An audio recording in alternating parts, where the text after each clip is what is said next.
Many of us familiar with the leadership of Senator Arlan Meekhof were glad when he was termed out as Senate Majority Leader, but his impact is still being felt around the state.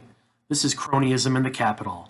A recent Bridge, Michigan article showed how Meekhof's GOP legislature gave a $2 million grant during the lame duck last year toward a plan to dredge the Grand River near the town of Walker on the west side of the state.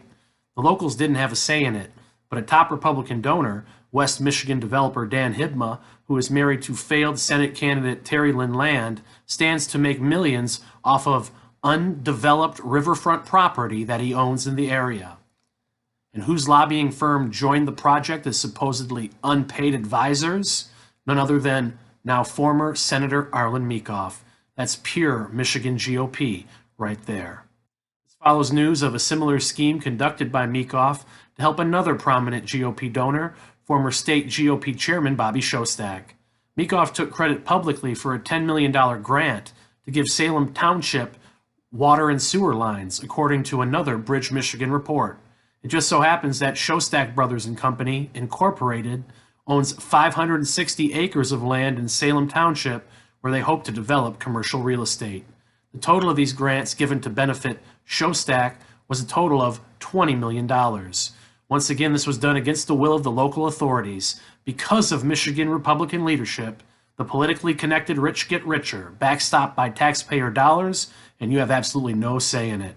This is why you shouldn't be too enthusiastic about auto insurance reform either. Sure, we may get some rate relief, but it will ultimately come at a steep price. According to the details of the legislation that was hammered out between Republican and Democratic leaders in private, those who are insured privately will have to buy at least $250,000 in medical coverage for auto accidents on their car insurance. But if you have Medicaid, you only have to buy $50,000 in injury coverage.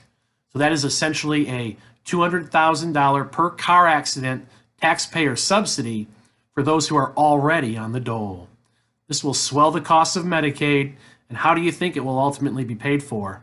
Well, considering Governor Whitmer signed off on this deal and it was promoted as a bipartisan solution, expect another gas tax to help pay for the expanded Medicaid costs, just like the previous gas tax under Snyder helped pay for the over-budgeted Medicaid expansion provisions of Obamacare. To quote the humorist George Carlin, the word bipartisan usually means some larger than usual deception is being carried out.